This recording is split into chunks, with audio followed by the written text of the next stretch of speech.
राज ने आसी के बारे में बहुत कुछ जान लिया था, लेकिन अब आसी उसके पास नहीं थी। किसी को भी यह पता नहीं चल पाया कि आखिर आसी कहाँ चली गई। पूरा दिन बीत चुका था और 2 दिन से राज उसे ढूंढ रहा था, लेकिन आसी का कहीं कोई अता पता नहीं था।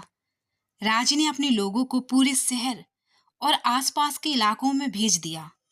हर जगह आसी की तलाश में पोस्टर लगवाए ताकि शायद कोई खबर मिले, लेकिन नतीजा वही सन्नाटा। थका हारा राज अपने ऑफिस में बैठा था, पर उसके जहन में बस एक ही ख्याल घूम रहा था। आसिया, आखिर कहाँ हो तुम? तभी राज का फोन बजा। उसने बेमन से कॉल उठाया और थकी हुई आवाज में कहा।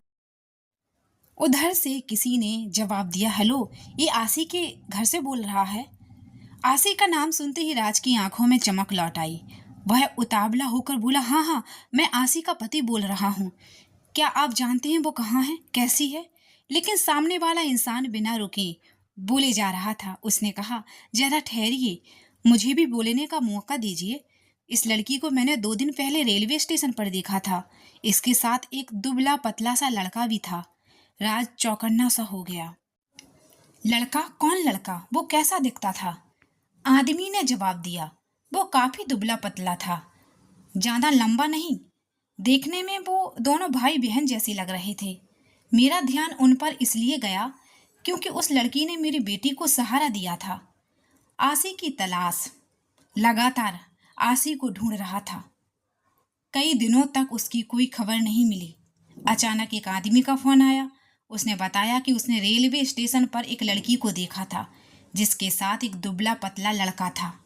उस आदमी ने कहा कि शायद उस लड़के ने लड़की को ट्रेन में बैठने को कहा था, लेकिन उसे यकीन नहीं कि वे दोनों सचमुच ट्रेन में चढ़े भी थे या नहीं। राज ने तुरंत पूछा कि फिर उसके बाद क्या हुआ, लेकिन उस आदमी ने हंसते हुए कहा कि जितना उसे पता था वह बता चुका है। उसके पास अब और कोई खबर नहीं है। इतना कहकर उसने फोन काट दिया। यह सुनते ही राज का दिल बैठ गया। अब उसे सबसे बड़ा डर सताने लगा, कहीं आसी को कुछ हो ना गया हो। उसने अपने हाथ में पकड़ा फोन दीवार पर दे मारा। तभी उसका साथी जॉली वहां आया। जॉली ने टूटा हुआ फोन उठाया, राज को थमाया और फिर सिर झुकाकर धीमे से बोला, सर, इन 2 दिनों में ये आपका 18वां फोन है। फोन तोड़ने से क्या मैडम मिल जाएंगी? राज ने कोई जवाब नहीं दिया, बस चुपचाप फोन लिया और अपने कैबिन से बाहर निकल गया। जॉली ने भी अपनी कुर्सी उठाई और वहां से चला गया। राज के मन की हालत टेरेस पर जाकर अकेले बैठ गया। लाचार होकर सामने देखने लगा। उसके मन में विचारों का तूफान चल रहा था। आसी, तू क्यों नहीं मिल रही है? तू जीने के काबिल नहीं है। अब तुझे जीने का कोई हक नहीं। उसी वक्त उसे याद आया कि आसी भी एक बार आत्महत्या की कोशिश कर चुकी है। वह उसी जगह जाकर बैठ गया जहां कभी आसी बैठी थी। धीरे से उसने खुद से कहा, आसी, मैं मरूंगा नहीं, आखिरी सांस तक तुझे ढूंढूंगा। इन 2 दिनों में मैं तुमसे इतना प्यार करने लगा हूं कि अब तू ही मेरी मंजिल है, और सुकून भी अब सिर्फ तुमसे ही मिलेगा।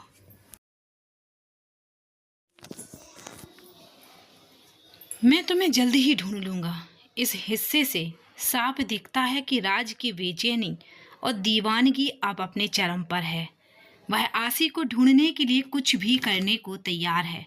उसके गुस्से, दर्द और बेचैनी ने उसे इतना मजबूर कर दिया है कि वह खुद को भी भूलकर सिर्फ आसी को पाने के लिए जी रहा है।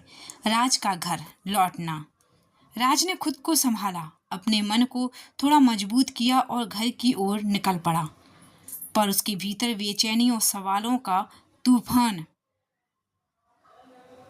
जयपुर शहर से बहुत दूर एक सुनसान इलाका, जहां एक कच्ची सड़क पहाड़ों के किनारे से होकर गुजरती है। सड़क के एक ओर झाड़ियां और खेत फैले हुए हैं। तो दूसरी ओर एक सूखा पड़ा हुआ तालाब। दोपहर की तपती धूप इस वीरानी को और भी डरावना बना रही है। सड़क आगे जाकर दो पुराने और जर्जर घरों पर खत्म हो जाती है। बाहर से ये घर छोटे और जर्जर दिखते हैं, लेकिन अंदर से वे बहुत बड़े क्षेत्र में फैले हुए हैं, मानो अपनी दीवारों में कोई रहस्य। इन्हीं घरों में से एक की छत पर बने कमरे के बरामदे में एक लड़की चुपचाप बैठी है। उसकी आंखों में ना कोई चमक है, ना कोई जज्बात। वह बस दूर तक फैले खेतों को निहार रही है। वह बेहद शांत है, मानो वक्त के साथ जम सी गई हो। अब सवाल यह है, क्या यह लड़की वही है जिसे राज ढूंढ रहा है? क्या यह रहस्यमयी लड़की आसी ही है?